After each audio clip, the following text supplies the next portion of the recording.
these guys were all very fortunate to play for Bowden. Unfortunately, he came the year after I graduated. So, but I've been very fortunate to have met him, and I've played golf with him, and I've gotten to know him in the later years. And you know, what he's done for our program is just unbelievable. So you can't say enough about him. But why I went to Florida State?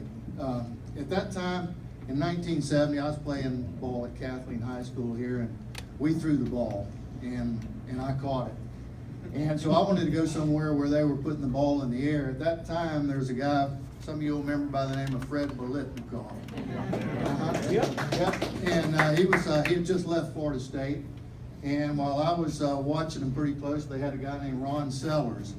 And boy, it was on and on, just throwing the ball. So I said, I'd really like to go there. So Coach Gene McDowell, he recruited me, and I really got to like him and got to know the university and got to like him. But I guess the turning point for me was when Coach Bill Peterson, he came down on Thanksgiving Day, and my mother cooked Thanksgiving dinner. He came into our home and he said, you know, Joe, I want you to come to school at Florida State. We need you. I want you. And I bought it. You know, I bid it hook, line, and sinker. I said I want to go there, and I'm glad that I did. After Bill Peterson, after my freshman year, he left to go to Rice, and so we had Coach Larry Jones that came in after that, and then after that was Daryl Mudra. So we had a pretty rocky road up there as far as the head coaches. And our first year, my first year, we played in the Fiesta Bowl, and that was the first Fiesta Bowl, and beat Arizona State. Just missed the Peach Bowl my second year, and then after that we kind of went downhill, had a tough time. But you know, the things that we had, like Walter, I was talking to him earlier. We signed 65 players when I was a freshman. 7 of those guys finished at FSU, so that gave you a little bit of idea.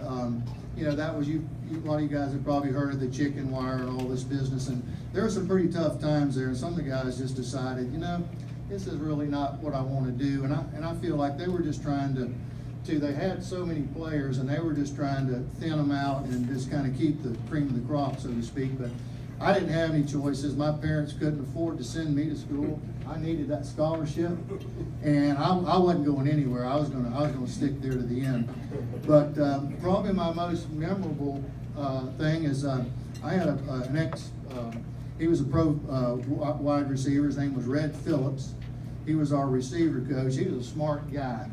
He when we'd go to pregame warm-ups on the field, we warmed up right in front of the cheerleaders. Good place right there. Anyhow, we were lined up there, and they dressed like Indian squaws, barefoot, and all that business, you know. And old Red came up to me and he said, boy, somebody ought to check out that squaw right there. And I did. And there she is. I'm married. Been married for 42 years. So, that was my best experience from Florida State.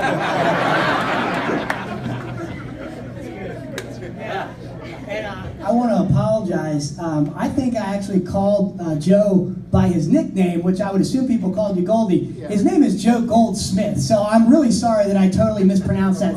Give a round of applause for Joe Goldsmith, not Joe Goldie. Yeah, thank you. Seriously, that was awesome, guys.